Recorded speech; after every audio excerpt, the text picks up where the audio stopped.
The 72-hour deadline that President Trump set for Hamas to agree to his peace plan for Gaza has just been extended. 6 p.m. Washington time.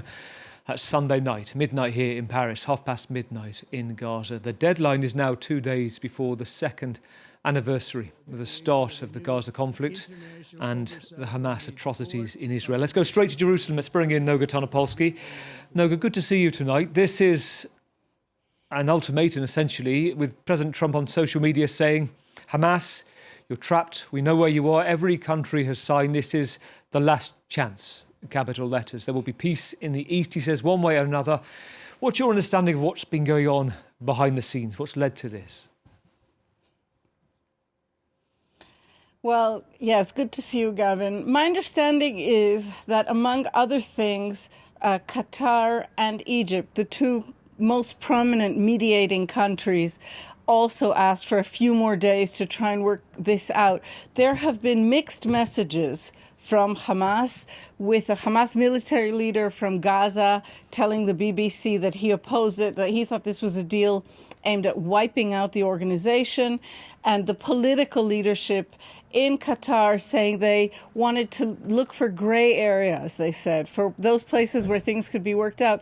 It has to be said that while Hamas's position is not good, certainly not good after 2 years of being pounded by Israel, this deal does offer Hamas a few things that should be important victories. For example, by Donald Trump having signed an extraordinary security pact with Qatar just after the announcement of this deal, Hamas leadership in Qatar and any Hamas leaders from Gaza who wish to escape to Qatar basically have gotten lifetime immunity. That is no small thing. In addition, we are talking about hundreds and hundreds of Palestinian prisoners to be released under the terms of this deal, including at least 250, is my understanding, with life sentences. In other words, people convicted of acts of terror, of murder. So that's what's on the table in terms of Hamas.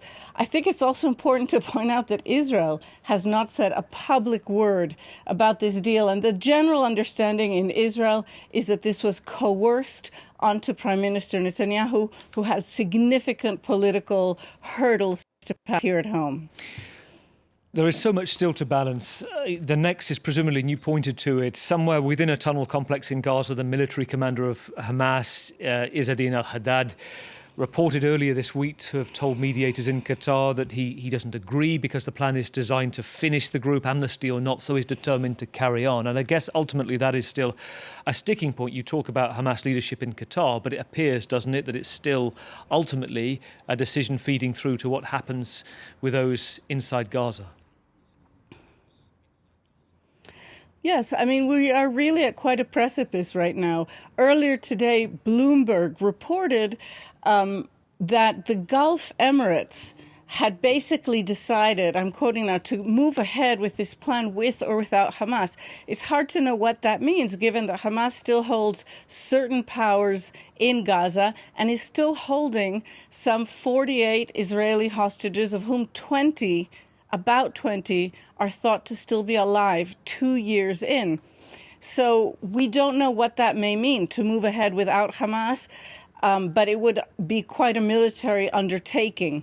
In addition, we don't know what Hamas may respond or what that may mean, and we don't know what Israel's preparing. Israel has by and large succeeded in something many thought was impossible, which is almost emptying out Gaza. Probably between 250 and 300,000 Gazans still remain in the city of Gaza, but by and large, its residents have fled.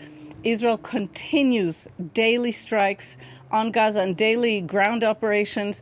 There are between 50 and 100 dead most days, so it is very much a scene of war. And the Israeli hostages hang in the balance. It's a subject which Prime Minister Netanyahu has made every effort to try and erase from the Israeli public sphere. And it's one of his miscalculations. In the Israeli public sphere, for the Israeli public, the hostages are a subject that no one can be free of. And it is one of the reasons that 80% of Israelis for months now have been saying they would accept any deal to end this war. Let me also ask you, Noga, about something else today, because I see Itamar Ben-Gvir, the right-wing Israeli minister, is making headlines as well with regards to the flotilla, the Samad flotilla, the last of the boats being intercepted by Israeli forces today, trying to break Israel's sea blockade.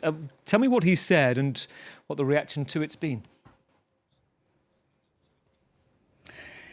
This is really a moment filled with all kinds of, I would say, irony and even some kind of cringiness. Itamar Ben-Gvir is a very particular figure on the Israeli public stage.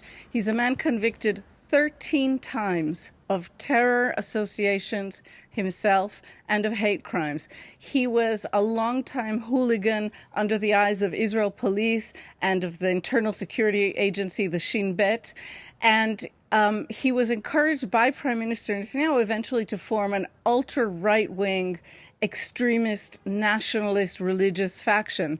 And as head of that faction, Netanyahu then made him the minister in charge, not only of the police, but also of the prison service of Israel. And he has milked this in terms of his own private PR for his own base. He has milked this for everything he could.